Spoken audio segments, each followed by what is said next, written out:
جی بسم اللہ الرحمن الرحیم۔ ڈیئر اسٹوڈنٹس، ہم آج اپنے لیکچر کا آغاز کرتے ہیں۔ ایوب کی رجیم کو ہم ڈسکس کرتے ہیں۔ ہم نے اپنے لاسٹ لیکچر میں دیکھا کہ کس طرح سے number of prime ministers they field in delivering and in keeping the units of Pakistan United and bringing a consensus of opinion among them, which created a room for the military dictators to take the lead and run the country. Exactly same thing happened in this case, in Ayoub's case. اس میں بھی جب ایوب خان نے martial law impose کیا تو اس میں president جو ہیں وہ اسکندر مرزا ہی رہے، لیکن ایوب خان نے چیف مارشل لا ایڈمنسٹریٹر کا رول لیا۔ اب دو لوگ جو تھے وہ ملک کو رن کر رہے تھے، اور ان میں ایک کلیئر جو ہے وہ اسٹرگل اور ایک ٹینڈنسی مزید پاور کو گین کرنے کی وہ تھی پریزیڈنٹ اور چیف مارشل لا ایڈمنسٹریٹر کے درمیان۔ دونوں اپنے اپنے رول کو زیادہ سپرلیٹو سپریم کنسیڈر کر رہے تھے، اور دونوں کی یہ خواہش تھی کہ وہ اس کو مزید گین کریں۔ تو اس خلا کو فل کرنے کے لیے، اس کو برج کرنے کے لیے اسکندر مرزا صاحب جو تھے انہوں نے ایک موو کی، اور انہوں نے 24 اکتوبر 1958 کو ایوب خان صاحب کو نیا پرائم منسٹر جو ہے آف پاکستان وہ نامینیٹ کیا، تاکہ ان کی سیٹلمنٹ ہو سکے پاور سے ریلیٹڈ اور یہ سیٹسفائی فیل کریں۔ اس میں ایوب خان صاحب نے پھر اپنی کیبنٹ فارم کی، جو کہ زیادہ تر نان پولیٹیکل لوگوں پہ کمپرائز کرتی تھی، ان میں پولیٹیکل ایلیمنٹ نہیں تھا، اور بیوروکریسی اور ٹیکنوکریٹس جو تھے وہ لوگ اس میں شامل تھے۔ لیکن یہ جو چیز تھی، یہ ایوب خان کے لیے پرائم منسٹر ہونا شاید یہ کافی نہیں تھا۔ تو پریزیڈنٹ جو اسکندر مرزا تھے وہ بھی اپنے رول کو لے کے وہ نروس تھے کہ ان کا فیوچر میں کیا رول ہوگا، اور پاور پالیٹکس جو ہیں وہ کیا ڈائریکشن اس حوالے سے لیتی ہیں۔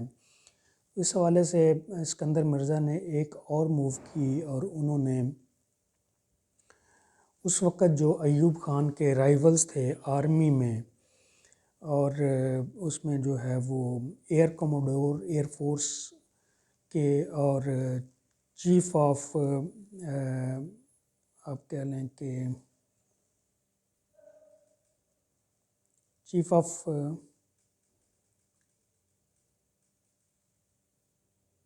Year commodore the chief of staff of the Pakistan Air Force, اس میں انہوں نے جن میں جنرل ایوب خان بھی شامل تھے، 3-4 جنرل جو کہ یحییٰ خان، 3-4 جنرل جو جنرل ایوب خان کے کلوز تھے، جن میں major general Yahya Khan, general Azam Khan, general Burki, general شیخ، اور اس کے علاوہ ان کو انہوں نے جو ہے وہ انسٹیگیٹ کرنے کی کوشش کی کہ آپ ریبیلین کریں ان کے خلاف، اور ان کے خلاف جو ہے وہ اور ان کے جو کلوز جو جنرلز ہیں ان کو اریسٹ کریں جنرل ایوب خان کے۔ اس کے علاوہ انہوں نے اپنی کیبنٹ کو پھر ساتھ ملا کے، اور ان جنرلز جن کا ہم نے ذکر کیا، جنرل اعظم خان، جنرل برکی اور جنرل شیخ، ان کے ساتھ مشورہ کر کے انہوں نے جنرل اسکندر مرزا جو ہیں وہ ان کو آؤسٹ کرنے کا پلان جو ہے وہ بنایا، اور بالآخر اس میں وہ کامیاب ہوئے، کیونکہ پہلے جو موو تھی وہ اسکندر مرزا صاحب کی تھی۔ انہوں نے آرمی میں ملٹری میں انہوں نے ریوولٹ کی کوشش کی، اور جو جنرل ایوب کے جو کلوز جو لوگ تھے 3-4 جنرلز، ان کو اریسٹ کروانے کی کوشش کی، جو کہ انسکسیسفل ہوئی، فوائل ہوئی، اور اس کے بعد پھر جو ہے وہ ظاہر ہے ان کی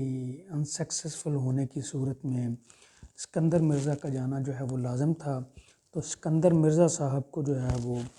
ان کے عہدے سے جو ہے وہ ہٹا کے ان کو جو ہے وہ اریسٹ کر لیا گیا اور ان کو جلا وطن کر دیا گیا. باقی انہوں نے اپنی زندگی جو ہے وہ پھر برٹن میں گزاری اور وہیں پہ ان کی ڈیتھ ہوئی. اور جنرل ایوب خان جو تھے وہ آرمی میں مزید جو ہے وہ اسٹرانگ ہوتے گئے. اس کے بعد ہم اس سے انسلری جو ہے وہ 200 کیس جو ہے اس کو ڈسکس کرتے ہیں. جب مارشل لا امپوز ہو گیا اور continuance in force order 1958 promulgate ہو گیا تو اس میں جو ہے وہ ویلیڈیٹی اور legitimacy of imposition of martial law جو ہے وہ that was called in question in the supreme court of Pakistan. اور اس میں اس کو چیلنج کیا گیا کہ جی کیا یہ امپوزیشن آف مارشل لا جو ہے یہ لیجیٹیمیٹ ہے یا اللیجیٹیمیٹ ہے، اس کے بارے میں آپ کا کیا خیال ہے؟ اس میں ایک کوسچن یہ بھی تھا کہ کیا یہ پروملگیشن آف مارشل لا کی صورت میں جو ہے وہ ہائی کورٹس کی جو ریٹ جورسڈکشن ہے کیا دیٹ ہیز بن بارڈ یا دیٹ از اسٹل افیکٹو؟ تو اس میں جو ہے وہ پھر سپریم کورٹ آف پاکستان میں یہ معاملہ جب کیا تو اس کو اس وقت کے جو chief justice again justice Maneri تھے وہ اس کو انہوں نے اس کو دیکھا اور اس کیس کو سنا اور انہوں نے یہ جو اپنی ججمنٹ دی چیف جسٹس منیر نے اور انہوں نے کہا کہ جی یہ جو مارشل لا ہوتا ہے یہ ایک ریولوشن ہوتی ہے اور یہ ایک سکسیسفل کوپ جو ہوتا ہے یا جو ایک سکسیسفل جو ریولوشن ہوتی ہے جب وہ پروملگیٹ ہوتی ہے تو پھر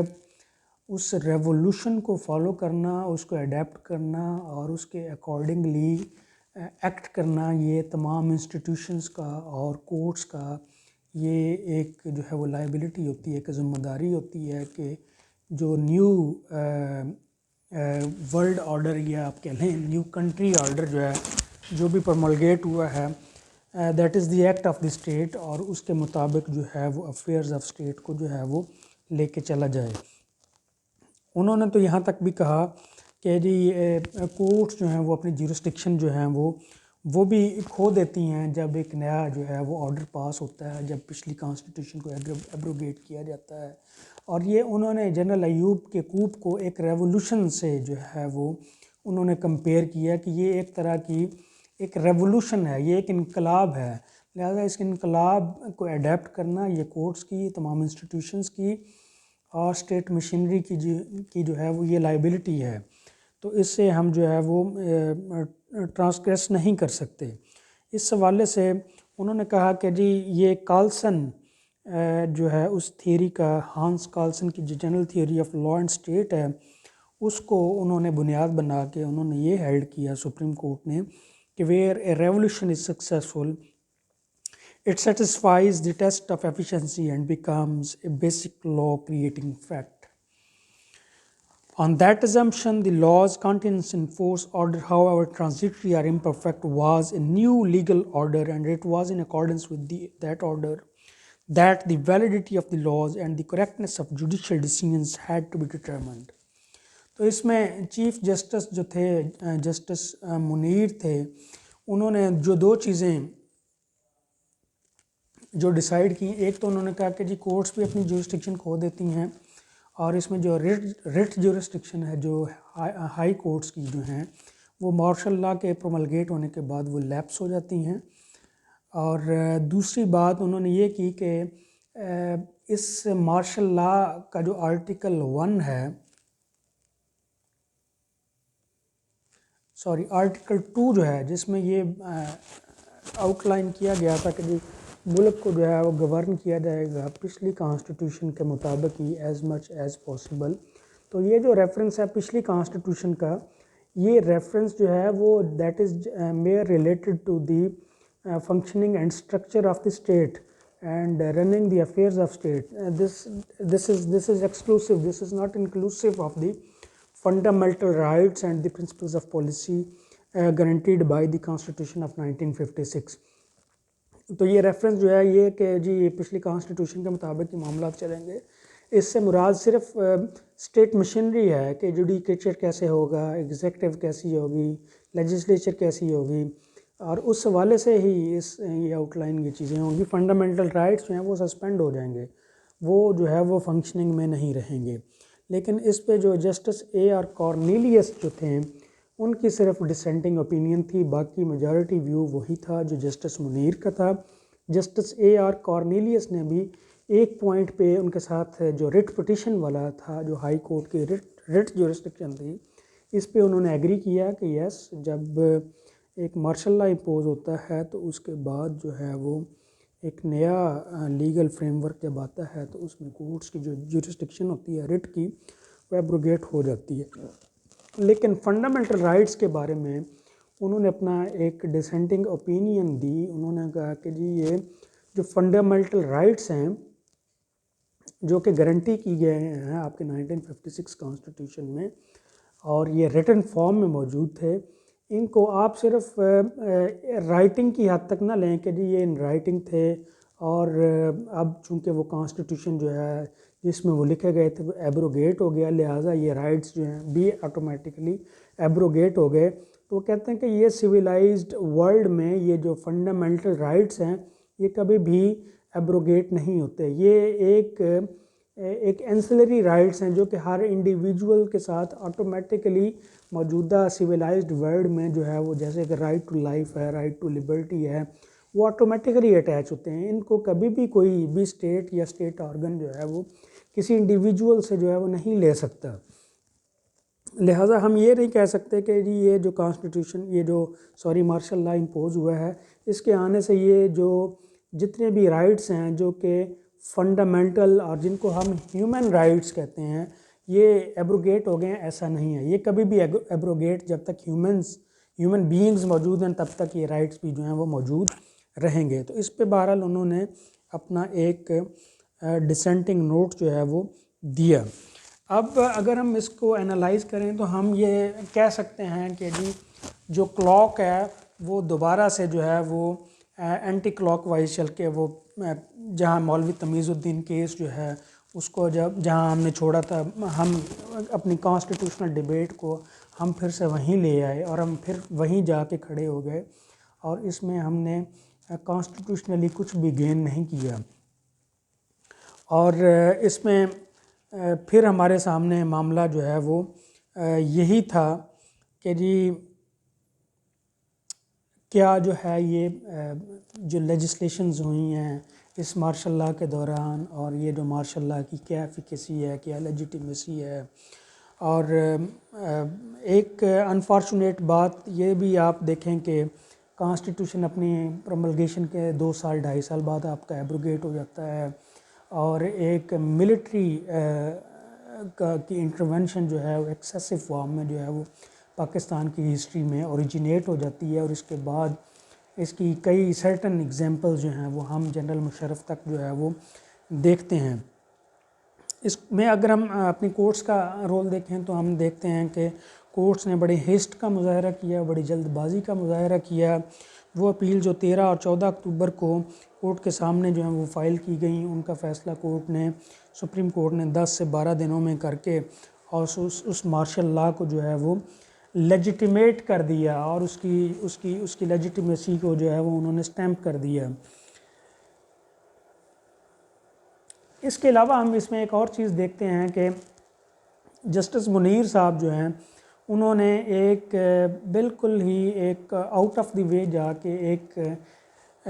کیلسن کی جو ہانس کیلسن کی جو general theory of law and state ہے اس کو انہوں نے کس طرح سے اسٹریچ کر کے پاکستان کے بالکل ہی ایک جو ارریلیونٹ سرکمسٹانسز تھے ان کے اوپر امپلیمنٹ کرنے کی کوشش کی،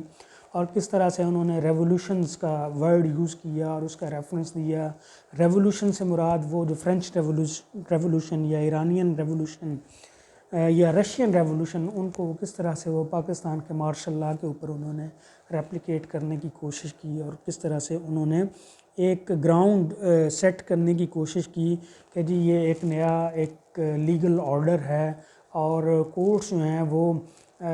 اس کے اگینسٹ نہیں جا سکتی، اور اگر چلی بھی جائیں تو اس کو امپلیمنٹ نہیں کروا سکتی. ان کا یہ خیال تھا کہ اگر ہم اس کو چیلنج بھی کر دیتے, اگر ہم اس کو نل اینڈ وائڈ بھی قرار دیتے اس مارشل لاء کو, تو پھر بھی کیا وے فارورڈ تھا. وہ ہمارے اس آرڈر کی کوئی اہمیت نہیں ہونی تھی, اس نے امپلیمنٹ نہیں ہونا تھا. تو یہاں بات یہ ہے کہ کورٹس نے یہ نہیں دیکھنا ہوتا کہ ہمارا آرڈر امپلیمنٹ ہوگا یا نہیں ہوگا, بلکہ کورٹس نے یہ دیکھنا ہوتا ہے, جوڈیشری کا یہ رول ہوتا ہے کہ کیا یہ ایک پرٹیکولر ایکٹ جو ہے یہ پاکستان کی یا کسی بھی کنٹری کی جو لاء ہے, لیجسلیشن ہے, یا کانسٹیٹیوشن ہے, یا کانسٹیٹیوشنل انٹینشنز ہیں, یا اس کے مطابق ہے, اس کے اکارڈنگ ہے یا نہیں ہے, وہ امپلیمنٹ ہو یا نہ ہو, اس سے صرف نظر کرتے ہوئے ہم نے قانون کے مطابق فیصلہ کرنا ہوتا ہے. تو اس میں بہرحال جسٹس منیر صاحب نے یہ بھی ایک آرگومنٹ لیا کہ جی ایک تو انہوں نے ریولوشن والی بات کی, جو اور ایک فرینچ ریولوشن اور رشین ریولوشن کو اور ہانس کیلسن کی تھیوری کو سٹریچ کر کے انہوں نے پاکستان پہ اپلائی کیا, اور دوسرا انہوں نے یہ بھی کہا کہ جی اگر ہم اس طرح کا فیصلہ دیتے بھی تو شاید وہ ہم امپلیمنٹ نہ کروا سکتے. تو اس طرح کی بات بھی جو ہے وہ انفارچونیٹلی ہوئی, اور یہ ایک اور جو ڈاکٹرائن آف نیسیسٹی جو ہے اس کو بنیاد بناتے ہوئے پاکستان جو ہے وہ پھر ایک کانسٹیٹیوشنل جو ہے وہ اسٹرگل میں, ڈرا بیک میں, اور ایک نہ ختم ہونے والی ایک بیٹل میں چلا گیا. اور وجہ اس کی اس میں آپ دیکھ لیں کہ تمام لوگ یہ ہمارے پولیٹیشنز ہیں, ہماری اسٹیبلشمنٹ ہے, یا ہماری جو کورٹس ہیں, میں سمجھتا ہوں یہ تمام لوگ جو ہیں وہ اس میں شامل تھے, اور یہ تمام لوگ قصوروار تھے. ہم نے ایک بہرحال ایک ڈیجیور کا اور ایک کامن سینس کا اور ایک لاجیکل اور ایک لیگل ایک ایکیومن کا مظاہرہ ہم نے ان تمام معاملات میں نہیں کیا. اگر اس کو ہم سٹریچ کر کے اگر ہم پیچھے دیکھیں, ہم ایسٹ پاکستان اور ویسٹ پاکستان کے درمیان جو کھینچاتانی اور چھوٹے چھوٹے معاملات کے اوپر ہمارا ڈفرینس آف اوپینین اور اس کے اوپر کنسنسس کا نہ ڈیولپ کیا جانا, اور پھر پولیٹیکل مینوورنگ, اور مینوورنگ بھی اس طرح سے کہ at the cost of the integrity and security of Pakistan. اور ہم نے دیکھا کہ کس طرح سے انڈیویجولز نے اپنی پاور کو ریٹین کرنے کے لیے اور اس کو ایکسیڈ کرنے کے لیے ایک جو نیشنل جو بینیفٹس تھے اور ان کو کس طرح سے سیکریفائس کیا, کس طرح سے قربان کیا. تو یہ تھی جی ساری debate. That's it for today. Thank you very much.